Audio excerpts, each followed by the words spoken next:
ವಿಷವನ್ನು ಪಾನ ಮಾಡಿದರೂ ಪರಮಶಿವನಿಗೆ ಏನೂ ಆಗದೆ ಚೆನ್ನಾಗಿದ್ದಾನೆ ಅಂತಂದರೆ ಅದರ ಕಾರಣ ಏನು? ಈ ಅಮೃತವನ್ನು ಪಾನ ಮಾಡಿದರೂ ದೇವತೆಗಳಿಗೆ ದೇವತೆಗಳನ್ನು ಮೃತ್ಯು ಬಿಡ್ತಾ ಇಲ್ಲ.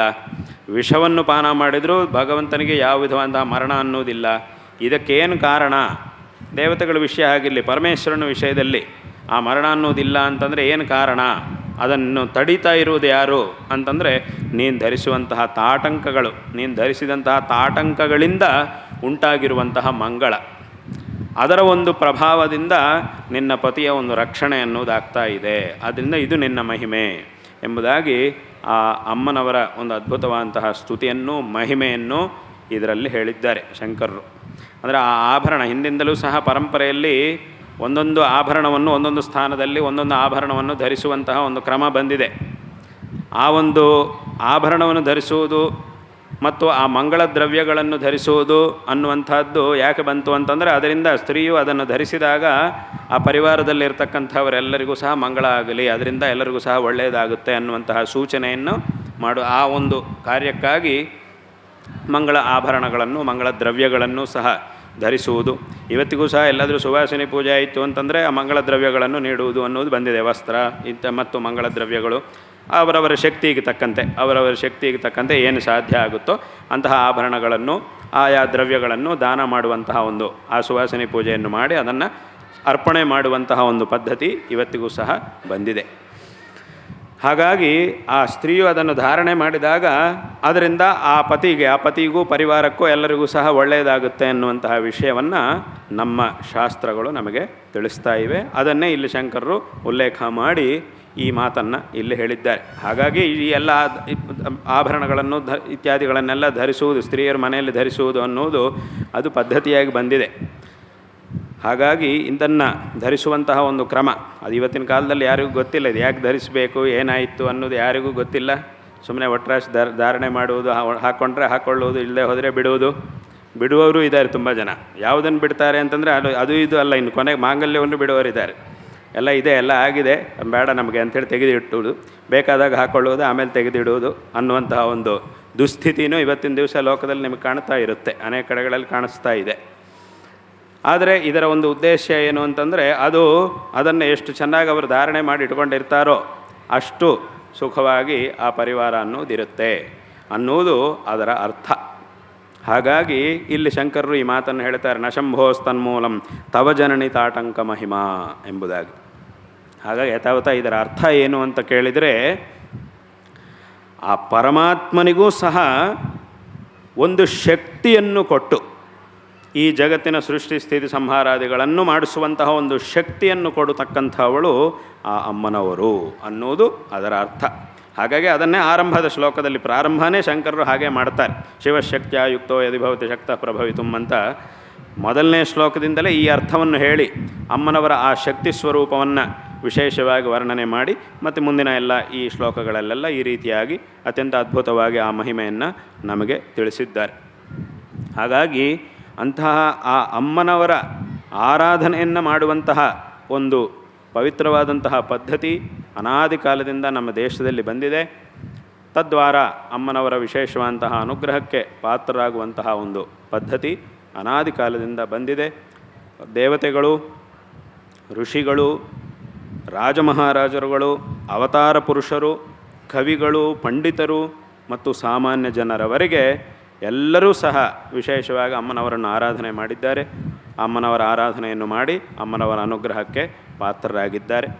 ಹಾಗಾಗಿ ಅಂತಹ ಒಂದು ಆರಾಧನಾ ಅನೇಕ ಕ್ರಮಗಳಲ್ಲಿ, ಅನೇಕ ರೂಪಗಳಲ್ಲಿ, ಅನೇಕ ಹೆಸರುಗಳಲ್ಲಿ ಅದೇ ಜಗನ್ಮಾತೆಯನ್ನು, ಅದೇ ಶಕ್ತಿ ಸ್ವರೂಪವನ್ನು ಆರಾಧನೆ ಮಾಡುವಂತಹ ಪದ್ಧತಿ ಅನೇಕ ಕಡೆಗಳಲ್ಲಿ ಬಂದಿದೆ.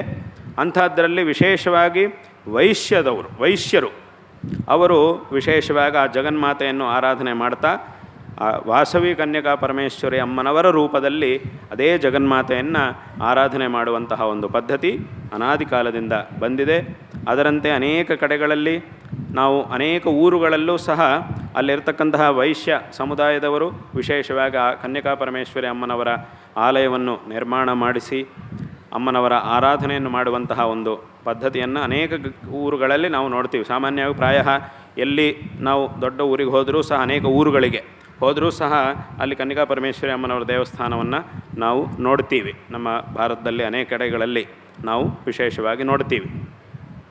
ನಮ್ಮ ಈ ಕರ್ನಾಟಕ ರಾಜ್ಯ ಇರ್ಬೋದು, ಆಂಧ್ರ ರಾಜ್ಯ ಇರ್ಬೋದು, ತಮಿಳುನಾಡು ಇರ್ಬೋದು, ಈಗ ಅನೇಕ ಕಡೆಗಳಲ್ಲಿ ನಾವು ಅಮ್ಮನವರ ಕನ್ನಿಕಾ ಪರಮೇಶ್ವರಿ ಅಮ್ಮನವರ ದೇವಾಲಯಗಳನ್ನು ಅದನ್ನೆಲ್ಲವುದನ್ನು ಸಹ ನಾವು ನೋಡ್ತೀವಿ. ಆಗ ಅತ್ಯಂತ ಶ್ರದ್ಧೆಯಿಂದ ವಿಶೇಷವಾಗಿ ವೈಶ್ಯರು ಅಮ್ಮನವರ ಆರಾಧನೆಯನ್ನು ಹಿಂದಿನಿಂದಲೂ ಸಹ ಮಾಡಿಕೊಂಡು ಅತ್ಯಂತ ಶ್ರದ್ಧೆಯಿಂದ ಆರಾಧನೆಯನ್ನು ಮಾಡಿಕೊಂಡು ಬರ್ತಾ ಇದ್ದಾರೆ. ಅದರಂತೆ ಈ ಊರಿನಲ್ಲೂ ಸಹ 70 ವರ್ಷಗಳಿಗಿಂತ ಹಿಂದೆ ಇಲ್ಲಿ ಅಮ್ಮನವರ ಆಲಯವನ್ನು ನಿರ್ಮಾಣ ಮಾಡಿಸಿ ಪ್ರತಿಷ್ಠಾಪನೆ ಮಾಡಿಸಿ ಆವತ್ತಿಂದಲೂ ಸಹ ಅವಿಚ್ಛಿನ್ನವಾಗಿ ಈ ಒಂದು ಸನ್ನಿಧಿಯಲ್ಲಿ ನಿತ್ಯ ಪೂಜೆ ಉತ್ಸವಾದಿಗಳನ್ನೆಲ್ಲ ಶ್ರದ್ಧೆಯಾಗಿ ಮಾಡಿಕೊಂಡು ಬರ್ತಾ ಇರುವುದು ಬಹಳ ಸಂತೋಷಕರವಾದಂತಹ ಒಂದು ವಿಷಯವಾಗಿದೆ. ಈಗಾಗಲೇ ಆ ನಿವೇದನೆಯಲ್ಲಿ ಏನೇನು ಕಾರ್ಯಕ್ರಮಗಳಲ್ಲಿ ನಡೀತಾ ಇವೆ, ವರ್ಷದಲ್ಲಿ ಅಮ್ಮನವರ ಆರಾಧನೆ ಮತ್ತು ಆಯಾ ಹಬ್ಬಗಳು ಬರುವಂತಹ ಸಂದರ್ಭದಲ್ಲಿ ದೇವತಾರಾಧನೆಗಳು ಮೊದಲಾದಂತಹ ಎಲ್ಲ ಕಾರ್ಯಗಳು ಏನೇನು ನಡೀತಾ ಇವೆ ಅನ್ನೋದನ್ನು ವಿಸ್ತಾರವಾಗಿ ತಿಳಿಸಿದ್ದಾರೆ. ಅದು ಅತ್ಯಂತ ಸಂತೋಷಕರವಾದಂತಹ ಒಂದು ವಿಷಯ, ಬಹಳ ಸಂತೋಷಕರವಾದಂತಹ ಒಂದು ವಿಷಯ. ಈ ರೀತಿಯಾದಂತಹ ಒಂದು ಧಾರ್ಮಿಕವಾದ ವಾತಾವರಣ ಇಲ್ಲಿ ನಿರಂತರವಾಗಿ ಅವಿಚ್ಛಿನ್ನವಾಗಿ ನಡೆದು ಬರ್ತಾ ಇರುವುದು ತುಂಬ ಸಂತೋಷಕರವಾದಂತಹ ಒಂದು ವಿಷಯವಾಗಿದೆ. ಮುಂದೆಯೂ ಸಹ ಇದೇ ರೀತಿಯಾಗಿ ಈ ಎಲ್ಲ ಉತ್ಸವಗಳು ಸಹ ಅವಿಚ್ಛಿನ್ನವಾಗಿ ನಿರಂತರವಾಗಿ ನಡೆಯಲಿ. ಮತ್ತು ಅವರು ತಮ್ಮ ಭಾಷಣದಲ್ಲಿ ಮಾತಾಡ್ತಾ ತಿಳಿಸಿದಂತೆ ಮುಂದೆ ನಿಮ್ಮ ಇಚ್ಛೆಯಂತೆ ಅದು ಅತ್ಯಂತ ಅವಶ್ಯಕವೂ ಹೌದು, ಅದನ್ನೇ ಮಾಡಬೇಕು ಅಂತ ನೀವು ಸಹ ಸಂಕಲ್ಪ ಮಾಡಿದ್ದು ಅತ್ಯಂತ ಸಂತೋಷಕರವಾದಂತಹ ಒಂದು ವಿಷಯ. ಶಂಕರ ಜಯಂತಿ ಮಹೋತ್ಸವ ಅದೂ ಸಹ ವಿಶೇಷವಾಗಿ ಮುಂದೆ ಈಗ ಬರುವಂತಹ ವೈಶಾಖ ಶುಕ್ಲ ಪಂಚಮಿಯಿಂದ ಆ ಶಂಕರ ಜಯಂತಿ ಮಹೋತ್ಸವವೂ ಸಹ ವಿಶೇಷವಾಗಿ ನಡೆಯಲಿ. ತದ್ವಾರ ಇನ್ನಷ್ಟು ಶ್ರೇಯಸ್ಸು ಆ ಗುರುದೇವತಾ ಅನುಗ್ರಹ ಎಲ್ಲರಿಗೂ ಸಹ ಪ್ರಾಪ್ತವಾಗಲಿ. ಯಾಕೆಂತಂದರೆ ಶಂಕರ ಭಗವತ್ಪಾದಾಚಾರ್ಯರು ಅಂತಂದರೆ ಅವರು ಬರೀ ಅವರಿಗೂ ಇವರಿಗೂ ಗುರುಗಳು ಅಂತ ಮಾತ್ರ ಅಲ್ಲ, ಅವರು ಜಗದ್ಗುರುಗಳು, ಜಗತ್ತಿಗೆ ಗುರುಗಳು. ಅಂದರೆ ಏನು, ಇಡೀ ಜಗತ್ತಿನಲ್ಲಿ ಒಂದು ಶ್ರೇಯೋ ಮಾರ್ಗ, ನನಗೆ ಶ್ರೇಯಸ್ಸು ಸಿಗಬೇಕು ಅಂತಂದರೆ ನಾನೇನು ಮಾಡಬೇಕು ಅಂತ ಯಾರಾದರೂ ಒಬ್ಬ ವ್ಯಕ್ತಿ ಪ್ರಶ್ನೆಯನ್ನು ಹಾಕ್ಕೊಂಡಾಗ ಆ ಪ್ರಶ್ನೆಗೆ ಸರಿಯಾದಂತಹ ಉತ್ತರ ಶಂಕರ ಭಗವತ್ಪಾದಾಚಾರ್ಯರ ಉಪದೇಶಗಳಲ್ಲಿ ಮಾತ್ರವೇ ಪ್ರಾಪ್ತವಾಗುತ್ತೆ. ಸಂಪೂರ್ಣವಾದಂತಹ ಪರಿಪೂರ್ಣವಾದಂತಹ ಒಂದು ಉತ್ತರ. ಪರಿಪೂರ್ಣವಾದಂತಹ ಉತ್ತರ ಅಂತ ಯಾಕೆ ಹೇಳ್ತಾ ಇದ್ದೀವಿ ಅಂತಂದರೆ, ನಮಗೆ ಬೇರೆ ಕಡೆಯೂ ಉತ್ತರ ಸಿಗ್ಬೋದು, ಆದರೆ ಅದರ ಮೇಲೆ ಅನೇಕ ವಿಧವಂತಹ ಪ್ರಶ್ನೆಗಳಿಗೆ ಅವಕಾಶ ಇದೆ. ಅದರ ಮೇಲೆ ಇನ್ನಷ್ಟು ಆಳವಾಗಿ ಪ್ರಶ್ನೆಗಳನ್ನು ಕೇಳಿದರೆ ಉತ್ತರ ಕೊಡುವುದು ಬಹಳ ಕಷ್ಟ ಆಗುತ್ತೆ. ಆದರೆ ಶಂಕರರು ಮಾಡಿದಂತಹ ಒಂದು ಸಮನ್ವಯ, ಶಂಕರರು ಮಾಡಿದಂತಹ ಉಪದೇಶಗಳೇನಿವೆಯೋ ಆ ಉಪದೇಶಗಳಲ್ಲಿ ಪ್ರತಿಯೊಂದು ಪ್ರಶ್ನೆಗೂ ಸಹ ನಮಗೆ ಸರಿಯಾದಂತಹ ಉತ್ತರ ಅನ್ನೋದು ಸಿಗುತ್ತೆ. ಅದರಿಂದ ಆ ಒಂದು ಪರಿಪೂರ್ಣವಾದ ಮಾರ್ಗದರ್ಶನ, ನಮಗೆ ಶ್ರೇಯಸ್ಸು ಪ್ರಾಪ್ತವಾಗಬೇಕು ಅಂತಂದರೆ ನಾವೇನು ಮಾಡಬೇಕು ಅಂತ ಜಗತ್ತಿನಲ್ಲಿ ಯಾವ ಮೂಲೆಯಲ್ಲಿರುವ ವ್ಯಕ್ತಿ ಬೇಕಾದರೂ ಇಂತಹ ಒಂದು ಪ್ರಶ್ನೆಯನ್ನು ಹಾಕ್ಕೊಂಡಾಗ ಅವನಿಗೆ ಸರಿಯಾದಂತಹ ಸಮಾಧಾನ ಎಲ್ಲಿ ಸಿಗುತ್ತೆ ಅಂತಂದರೆ ಶಂಕರರು ಬರೆದಿರುವಂತಹ ಗ್ರಂಥಗಳಲ್ಲಿ ಸರಿಯಾದಂತಹ ಉತ್ತರ ಅನ್ನೋದು ಅವನಿಗೆ ಪ್ರಾಪ್ತವಾಗುತ್ತೆ.